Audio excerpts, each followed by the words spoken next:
오늘 우리가 읽어간 이 본문의 내용은 시편제 10편인데요.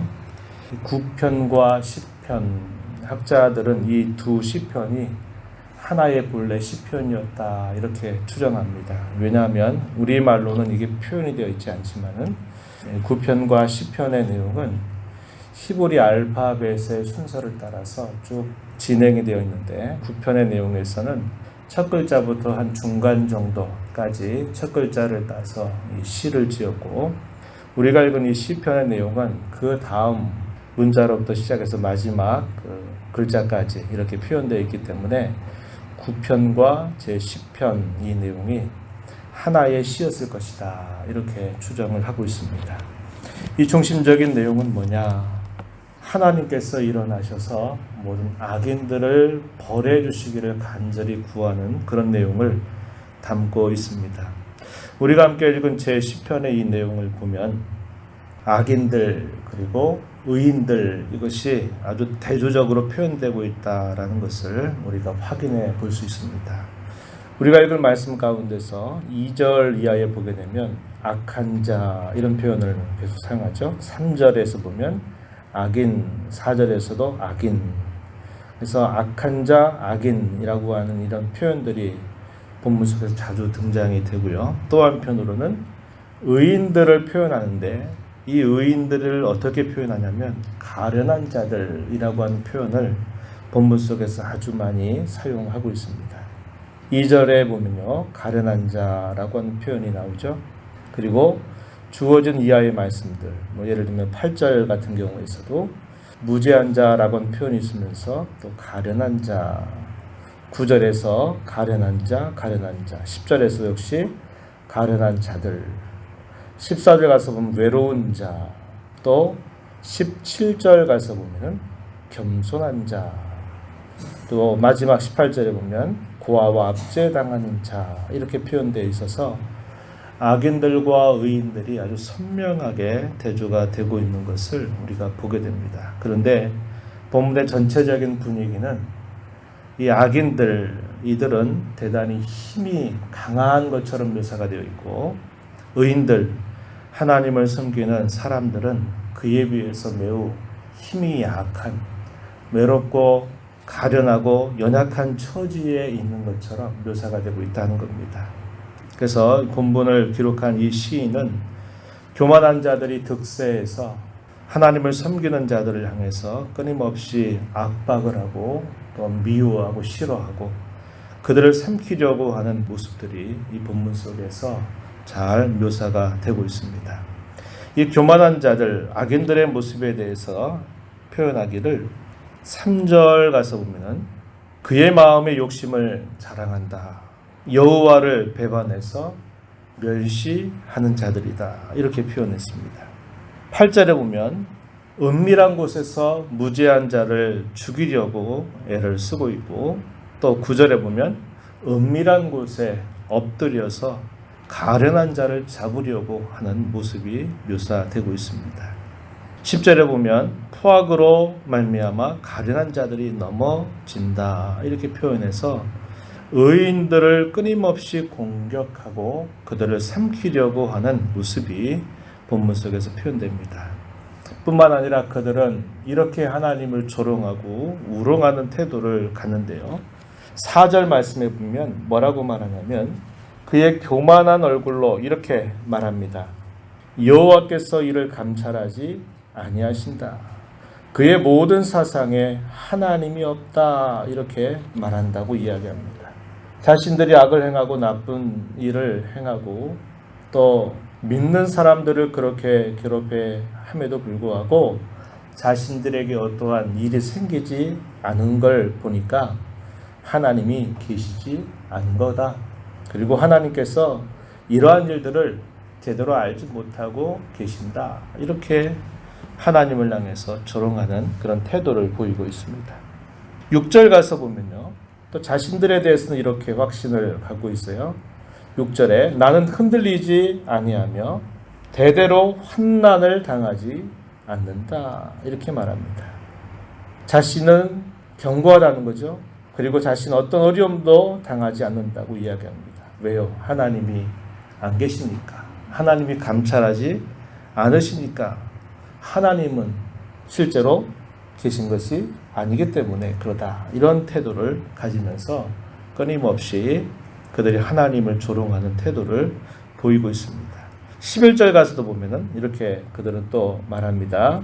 11절, 하나님이 잊으셨고 그의 얼굴을 가리셨으니 영원히 보지 아니하시리라. 하나님께서 그 백성들을 돌보신다라는 사실들을 결코 인정하지 않는 태도를 보이고 있다고 하는 겁니다.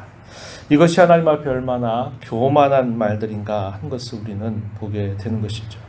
바로 그런 상황 속에서 악인들은 힘을 얻어서 잘되고 번영한 것처럼 보이고 의인들은 많은 혼란 가운데 빠져 있는 것처럼 그 상황을 느끼고 있는 것입니다. 그래서 이 시인은 뭐라고 그의 첫 기도를 이었느냐, 1절에서 우리가 읽은 것처럼 이렇게 말합니다. 여호와여 어찌하여 멀리 서시며 어찌하여 환난 때에 숨으십니까? 이렇게 하나님께 그의 말을 터뜨리고 있는 겁니다. 하나님께서 멀리 계신 것처럼 보이고 하나님께서 어려움 가운데 처해져 있는 자신을 돌보지 아니하시는 것처럼 묘사하고 있다는 겁니다. 이것은 하나님이 실제로 그런 분이다라고 말하는 것이 아니라 하나님께서 자신들이 처해져 있는 어려운 상황을 하나님이 빨리 오셔서 돌봐주시기를 간절하게 구하는 그 시인의 마음이 표현되어 있다는 겁니다. 이 땅을 살아가면서 우리도 그런 경험을 할 수 있어요. 하나님께서 내가 어려운 상황에 처해졌는데 하나님이 돕지 아니하시는 것처럼 보이고 하나님이 그런 모든 상황들을 마치 모르시는 것처럼 침묵하고 계신 것처럼 우리가 느낄 때가 있다고 하는 겁니다. 바로 그러한 애절한 상황을 이 시인은 이 표현들을 통해서 표현하고 있는 것입니다. 그것은 하나님이 실제로 그러지 않으시다라는 게 아니라 자신들의 처해져 있는 그 상황 자체가 그만큼 참으로 어려운 상황에 있다는 것을 하나님 앞에 표현하면서 하나님이 오셔서 그 모든 상황을 도와주시기를 간절하게 구하는 그러한 갈망, 이것이 표현되고 있는 것입니다. 그래서 시인은 이렇게 하나님 앞에 기도합니다. 12절 말씀을 보니까 여호와여 일어나옵소서, 여호와여 손을 드옵소서, 이렇게 표현하고 있습니다. 하나님께서 그 모든 상황 속에 나타나셔서 속히 이 악인들의 모든 교만과 이 포악을 다 꺾어버리시고 압박당하고 있는 그들의 처지를 하나님이 돌봐주시기를 이렇게 간절하게 표현하고 있습니다. 그들이 하나님을 향해서 그토록 조롱하고 하나님이 없다고 말하는 그들의 모든 교만함을 하나님이 들으시고 하나님의 살아계심을 분명하게 나타내시옵소서, 이렇게 간구를 올리고 있는 겁니다. 13절 한번 보시면요, 이렇게 말합니다. 어찌하여 악인이 하나님을 멸시하여 그의 마음에 이르기를 주는 감찰하지 아니하리라 하나이까. 악인들이 하나님을 향해서 그토록 조롱하고 하나님은 계시지 않는다고, 하나님은 자기 백성들을 돌보지 않는다고 저렇게 조롱하는 그 소리를 하나님 언제까지 들으시겠나이까. 하나님의 살아계심을 나타내 주시옵소서, 이렇게 간구를 올리고 있는 겁니다.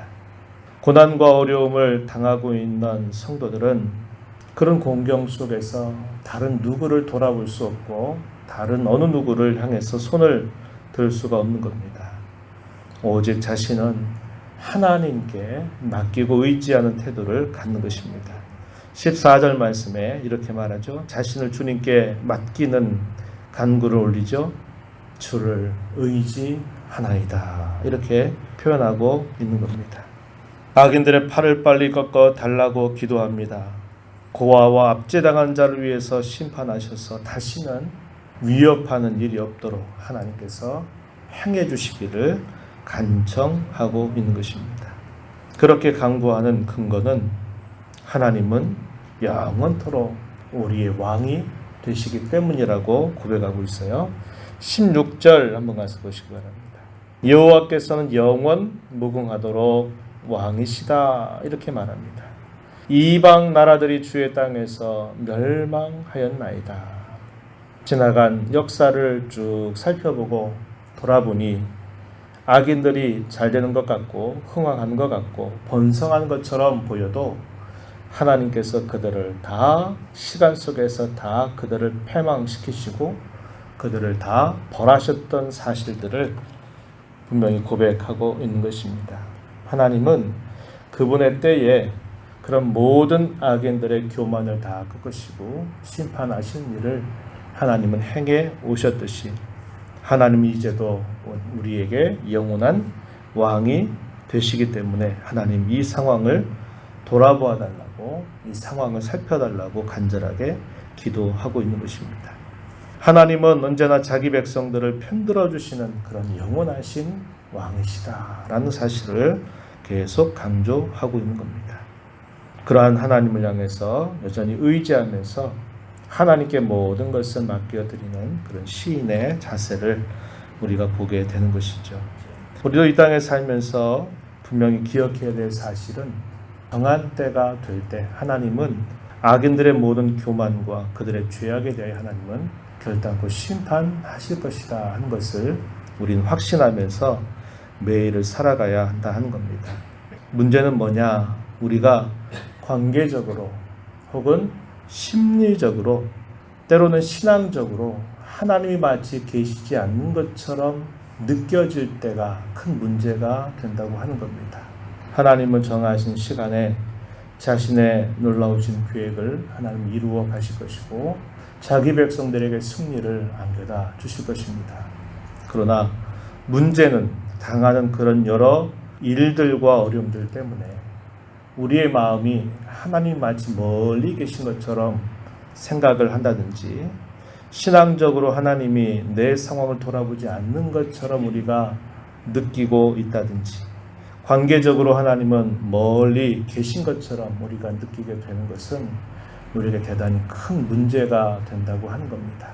상황이 아무리 어렵고 상황이 아무리 우리를 힘들게 한다 할지라도 우리가 심리적으로, 신앙적으로, 관계적으로 하나님을 언제나 가까이 모시고 살 수만 있다면 그 어떤 것들도 우리에게 문제가 되지 않은 것입니다. 저와 여러분의 신앙의 걸음이 그러한 신앙의 상태에 서기를 위해서 언제나 우리는 그분의 말씀에 귀를 기울이고 하나님께 늘 우리 자신을 아뢰는 그런 기도하는 자세를 갖고 잊지 말아야 한다 하는 겁니다.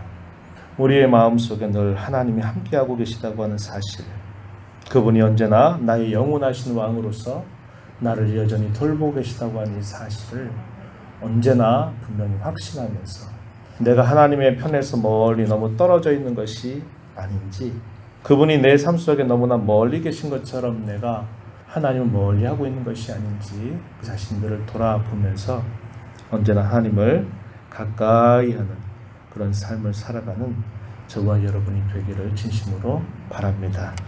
하나님 아버지 감사드립니다. 이 새벽 시간에도 저희들을 불러주셔서 오늘도 하나님의 말씀을 함께 읽고 들으면서 우리가 이 땅에 어떠한 마음을 가지고 하나님 앞에 살아야 될지를 다시 돌아봅니다. 악인들이 번성하고 하나님을 향해서 교만한 마음들을 쏟아내는 상황들 속에 하나님을 섬기는 사람들은 오히려 많은 압박을 당하고 또 곤란을 당하고 실현을 당하고 있는 것처럼 묘사되고 있습니다. 그러나 시인은 하나님께서 지나간 모든 세월 동안에 그렇게 하신 것처럼 악인들의 모든 교만을 다 꺾으실 것이고 하나님은 자기 백성들을 편들어 주신다고 하는 것을 분명히 신뢰하면서 여호와여 일어나소서, 여호와여 손을 드옵소서 간절한 기도를 하나님 앞에 올리고 있습니다. 저희가 이 땅에 살면서 세상과 짝하고 살고 또 죄에 대하여 무뎌진 감각을 가지고 산다면 시인이 느끼는 이런 애절함과 이런 절박한 상황들을 우리가 느끼지 못하고 살아갈 수 있을 것입니다.